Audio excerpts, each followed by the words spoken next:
કે આ મહિનાની પૂર્ણિમા એટલે કે ચૈત્રી પૂનમના સ્વયં મા જગદંબાનો પ્રાગટ્ય દિન છે, અંબાજીનો જન્મદિવસ છે. સ્વયં માતાજી પ્રગટ એ દિવસે થયા હતા, એની પહેલાંની આ નવરાત્રિ. એટલે આ નવરાત્રિનું મહત્ત્વ અલગ છે, ખૂબ સારું છે. આમાં આપણે અનુષ્ઠાન કરીએ છીએ, ધ્યાન કરીએ છીએ. તો જ્યારે ધ્યાન કરીએ છીએ, જ્યારે અનુષ્ઠાન કરીએ છીએ, જ્યારે મંત્ર કરીએ છીએ, ત્યારે જીભેથી બોલીએ છીએ અથવા બોલ બોલ બોલ મંત્ર બોલી જાય છે, મન જાતું રહે છે બીજે.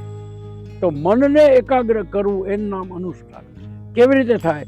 તો જે માતાજીની જગદંબાની છબી સામે સતત જોયા કરો, સતત જોયા કરો, સતત જોયા કરો. કાંઈ બોલોમાં સતત જોયા કરો. આંખથી માતાજીની છબીને અંદર ઉતારો. ધીમે ધીમે અડધી આંખ બંધ કરો અને અડધી આંખે જોયા કરો.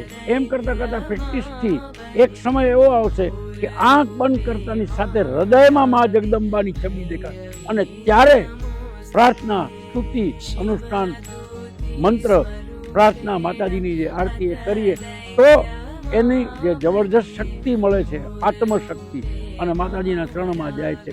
ભક્તિ 3 રીતે થાય છે: અર્પણ, તર્પણ અને સમર્પણ. આપણે કરીએ છીએ અર્પણ ભક્તિ, ભગવાન પાસે દીવા કરી, આરતી કરી, જો મેં કરી, હું ધ્યાન રાખજો, આ બધું હરખું રહેવું જોઈએ.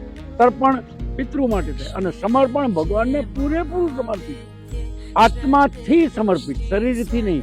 આપણે શરીરથી ભક્તિ કરીએ છીએ, ગરબા ગાઈએ, સ્તોત્ર ગાઈએ, અનુષ્ઠાન કરીએ, હવન કરીએ, પણ મન બીજે ભટકે.